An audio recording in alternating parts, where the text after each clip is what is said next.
হঠাৎ করেই ঢাকার উদ্দেশ্যে রওনা দিলাম। ছেলে আর বউকে সাথে করে আমরা এখন মেহেরপুর থেকে ঢাকার উদ্দেশ্যে রওনা দিলাম। লোকাল বাসে করে আমরা চুয়াডাঙ্গার উদ্দেশ্যে রওনা দিলাম প্রথমে, তারপর ওখান থেকে ট্রেন ধরে আমরা চলে যাব ঢাকা কমলাপুর রেল স্টেশনে। বাস চলা শুরু হয়েছে, কিছুক্ষণ পরে আমরা চলে আসলাম দরবেশপুর। এখানে এসেই বাসটা গেল নষ্ট হয়ে। এখন কি করণীয়? আমরা আরেকটা অন্য বাস ধরে চলে গেলাম চুয়াডাঙ্গা রেল স্টেশন। সেখানে যে এই যে আমার ছেলের ওসপাস আর আমার বউ এখানে ওয়েট করছে ট্রেনের জন্য।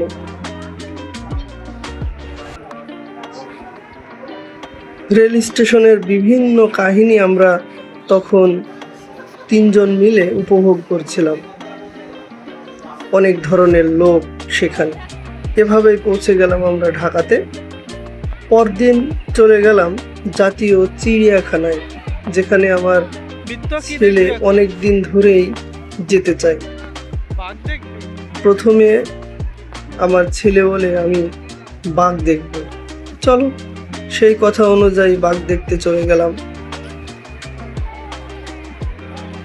ঈদের পর হয় চিড়িয়াখানায় কিন্তু অনেক লোকজনের সমাগম ছিল।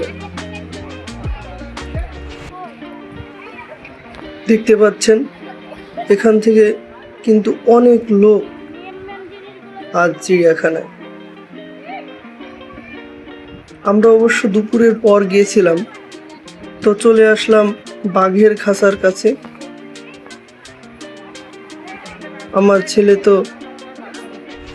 জ্যান্ত বাঘ দেখে আশ্চর্য, বলে ওরে বাবা কত বড় বাঘ। যাই হোক, বাঘ মামা চুপচাপ শুয়ে রেস্ট করছিল, আর আমার ছেলে খাঁচার গ্রিলটা ধরে মনোযোগ সহকারে দেখছে। আর বাঘকে জিজ্ঞেস করছে ঈদ কেমন কাটলো।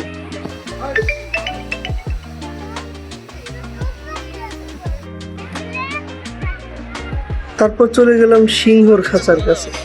সিংহ মামা শুয়ে আছে চুপচাপ, মনে হচ্ছে তার ঈদের দিনটা ভালো কাটেনি।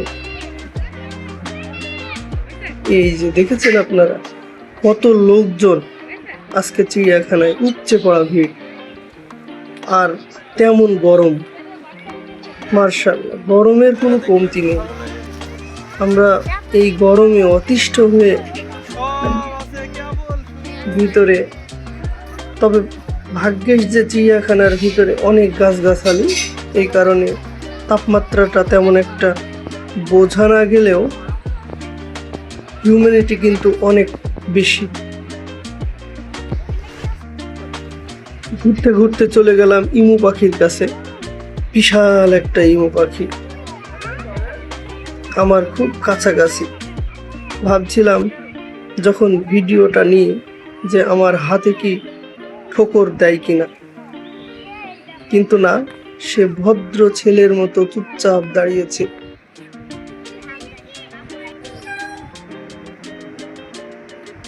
তারপরে চলে গেলাম ময়ূরের খাঁচার কাছে। তবে একটা জিনিস, আমি কিন্তু সাদা ময়ূর এর আগে কখনো দেখি নাই। পাশেই নীল ময়ূরের খাঁচা। ভাগ্যেশ আমরা যাওয়ার সাথে সাথেই ময়ূরের পেখম দেখতে পেয়েছি। এই পেখম মেলা কিন্তু সবসময় দেখা সম্ভব হয় না। আবার আপনাদেরকে একটু দেখাই যে কত লোকজন আজকে চিড়িয়াখানাতে গেছে। এভাবে ঘুরোঘুরি একদিক থেকে আরেক দিক। জিরাফ দুইটি চুপচাপ দাঁড়িয়ে আছে। এইখানে সেই বিখ্যাত ডোনাল্ড ট্রাম্প মহিষ। জলহস্তী শরীরের চেয়ে মুখের আকৃতিটা অনেক বড় মনে হচ্ছে। আমার ছেলে তো জলহস্তী দেখে খুবই খুশি। সে মনোযোগ সহকারে জলহস্তী দেখছে।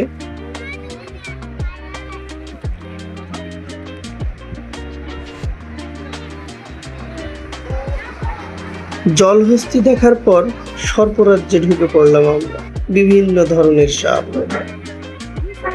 তারপর বউ হাত দিয়ে হরিণের মুখে ধরে এবং আমার ছেলে বলে হরিণকে ঘাস খাওয়াবে, তাই সে ঘাস নিয়ে হরিণের মুখে দেয়। এতে করে সে খুব আনন্দ ফিল করে। এখান থেকেই আমরা সামনের দিকে চলে যাই। সেখানে যেয়ে দেখি ভাল্লুক। ভাল্লুকটা মনে হচ্ছে যেন ক্ষুধার্ত, আমাদেরকে দেখে তার খাবার ভাবছে। আবারও সেই বড় ধরনের আফ্রিকান সিংহের খাঁচার সামনে আমরা এসে পৌঁছালাম। সেখানে দেখছি একটি মেয়ে সিংহ হাঁটাহাঁটি করছে। তারপর সুন্দরী জেব্রা।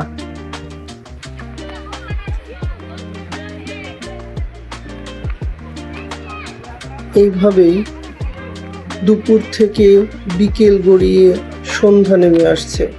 আমরা হাঁটছি তো হাঁটছি, সামনে আফ্রিকান গন্ডার। এই আফ্রিকান গন্ডারকে দেখে আমার ছেলের নানা প্রশ্ন। এভাবেই ঘুরতে ঘুরতে শেষ করে ফেললাম চিড়িয়াখানার সবটুকু অংশ।